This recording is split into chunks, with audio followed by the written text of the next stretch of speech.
Oh, ang ganda naman nun, di ba? Hindi naman sila humingi ng mas marami.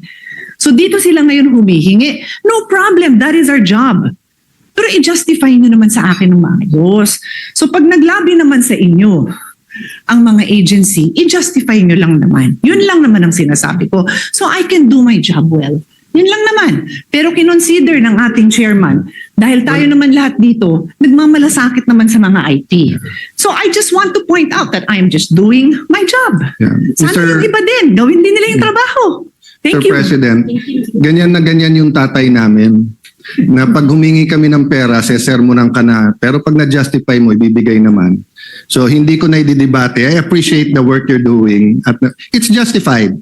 You know, kung ang titingnan natin ay yung low utilization, wala tayong bibigyan na departamento kasi kalahati ng departamento natin, mababa yung utilization.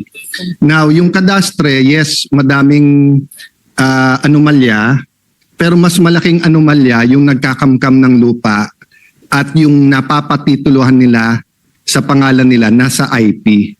So again, no, I appreciate both sides. I appreciate the side of Senator Robin. I appreciate the side of Senator Pia. Aminado naman si Senator Robin na Pero Mr. President, sorry, Yeah. ulitin ko lang ha, may 93 million na nga, hindi naman wala. So sana maintindihan din na may 93 million. Yes. So ngayon dahil sa paglabi, dinagdagan na. So sige na, Yes. okay na. Pero Okay. may 93 million, hindi zero ang binigay. Nabigyan sila ng 93 million. He from never said 6 zero. million. He said sa request niyang 200, zero yung dagdag. Yun yung sinabi niya. Pero wag palabasin na walang pera yung agency kasi may 93 million nga sila, Mr. President. Liwanagin ko lang Yes. yan.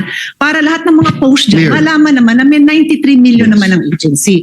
Ngayon nadagdagan, dahil kapatid kita at pinagbibigyan ko po kayo. Thank you Yun lang very po, much. Mr. President. Okay. Thank you very much. So Mr. President, ngayon naiintindihan mo ba't siya nasa majority, ako nasa minority. Joke yun, Mr. President ha. Alam ng lahat, hindi ko yan pinagbibigyan dahil kapatid ko, kabaliktaran pa nga ang mangyayari. Pinagbibigyan ko dahil mahal po natin ang mga indigenous people. Pero tayo po, babantayan natin ang agency na gamitin nila ng tama yung pera. Yun lang naman Yes. po. Kasi kung si Alan lang ang humihingi, I will always listen. Pero kailangan pa rin ma-justify. Thank you po. Yes. Okay, correct. Next topic.